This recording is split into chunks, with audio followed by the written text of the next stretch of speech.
Well, thank you for joining me, Ian McKenna. I'm always a big fan of all of your analysis, and I think you're one of the few people in the industry that is uniquely qualified to answer a very open-ended question about the future.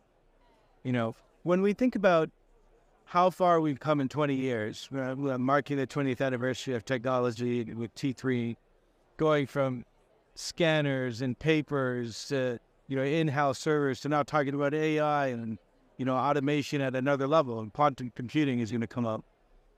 I wanted to ask you a really open-ended question. What will they think of next, really, when you think about where the direction that we're heading? I think you've chosen, firstly, thank you for those very, very kind words. I'm not sure I deserve them, but it's very kind of you to say so.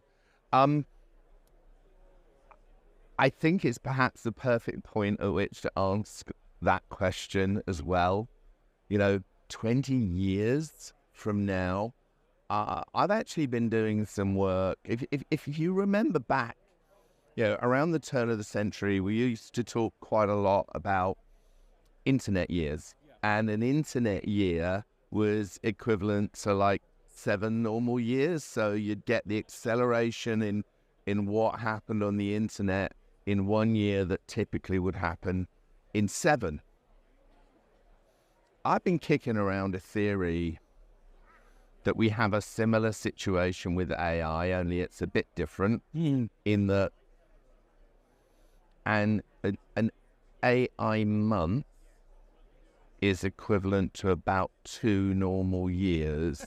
Yes. So if you look at all the things that happened with generative AI in 2023, there's a couple of decades of change in any other way that we're moving. So it's a truly, perhaps a cliche, but, a mind-blowing question at the moment. Where will we be in another 20 years? Because I think we're seeing change in a single year now that you would normally see in a generation or more. Right. So, we could be in the equivalent of 20 generations forward in 20 years, especially when you start bolting quantum on top of generative AI. Right. And you start, I mean, again, if you look at the point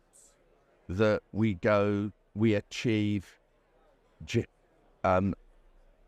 super generative intelligence, so the point at which the machines become smarter than us. Yeah. Several voices at the moment now actually saying, apparently in recent weeks, both Elon Musk and Ray Kurzweil agreeing, who not independently came out with 2029, but someone at DeepMind said, no, they think it's 2028. Yeah. So we're really hitting huge transformation in humanity. So sort of come back, and I think if we look back over the last 20 years, if we'd had this conversation in 2004, and one of us had suggested to the other that by now people would be taking pictures of their entire life and plastering it everywhere, that everybody would be walking around with an unbelievably powerful, mobile device that absolutely runs every element of pretty much most people's lives. I mean, my sort of mantra for the advice community for this year is to achieve a financial plan on every phone by 2025. I think that's a real objective. If you go back to Bill Gates and the 30th anniversary of Microsoft was talking about in the early days, he and Paul Allen having an objective of putting a PC on every desk and a computer in every home. Well, we've gone way, way beyond that. Right. I think where we will be 20 years from now, we will use incredibly smart technology to feed up everything we need to know before we even realized we needed to know it. I mean, when you get into quantum, we will actually have the ability to answer questions that our brains can't even comprehend those questions. Right now, you really get into some incredibly complex, and particularly, as we are now at the cusp of the fifth industrial revolution, where the issue is no longer what you know. The issue is actually how well can you frame the question so that the artificial intelligence or potentially the artificial superintelligence can then go back and bring in all this amazing information. I mean, it's such an important point where the emphasis isn't on execution; it's on that cognitive exercise of envisioning and broadening or tailoring the idea that you want. So you have to be so specific. It's not where serendipity will hit me and I'll fill it out. No, you have to, at that very moment, exercise your mentor acuity to create sort of what in your mind, the product that you want to see. And I think that will fundamentally change wealth management.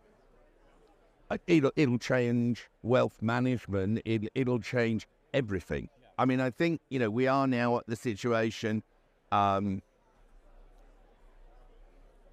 advice firms using AI will replace advice firms that don't use AI. That's a given. Or the other way of looking at it, you don't have to use AI, but the firms that do will be able to work about a 3.5-day week. Yeah.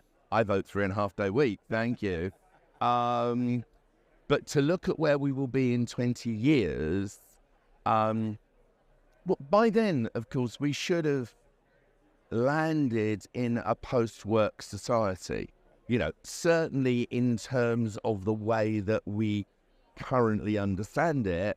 And you do then get to how will wealth exist in the same way?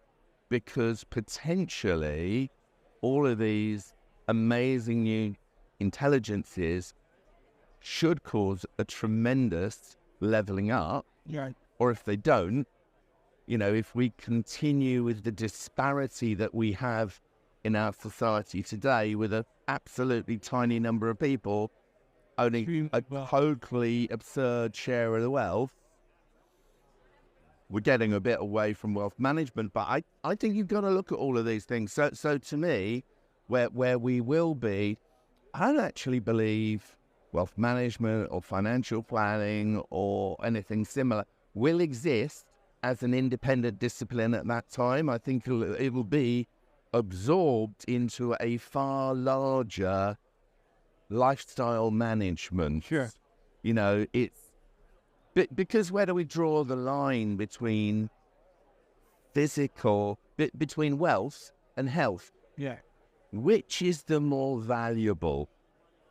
You can have all the wealth in the world, but if you haven't got the health with which to enjoy it, what's the point? This is the whole point. Actually, one of the reasons that seeded this question, because when I listen to people talk about how AI will change the manner and nature of work, then why wouldn't it also have a knock-on effect on what we perceive the value as wealth?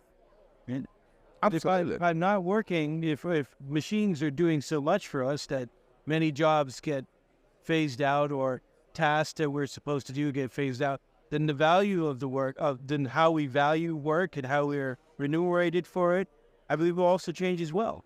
And then that fundamentally strikes at the core of wealth itself. And then again, you do have that enormous risk of imbalance within society, because if some people have access to the superintelligence and others don't, the people with the access to the AI or the super AI or wherever we go with it, all of a sudden are at such a loaded advantage to everyone else. But yeah, I mean, if we can get through the next 2 decades without blowing ourselves up, without being wiped out by some pandemic or chemical experiment that goes, the future for humanity, I think, is amazing.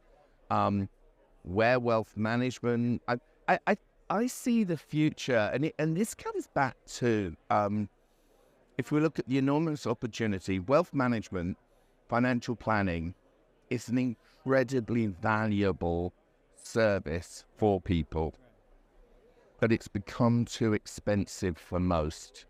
It's a luxury. It shouldn't be. It should be a utility that everyone has access to. I suppose that's the difference, perhaps. I would think about it like a health service, but then perhaps we shouldn't get into the differences in the UK and the US in terms of health services. But I do see genuinely, I don't think there's ever been a more exciting time to be alive. Probably never a scarier time to be alive at the same time. And there's certainly never been a more exciting time to work in financial planning and wealth management, because we have the opportunity to expand what we're doing over the next 2, 3, 5, 10 years to help everybody. And then, as I say, it is so hard to plan. 20 years out is like the equivalent maybe of a couple of centuries. Sure. You know, but an unbelievably exciting time and a great time to be involved in helping people secure their financial future, secure their happiness,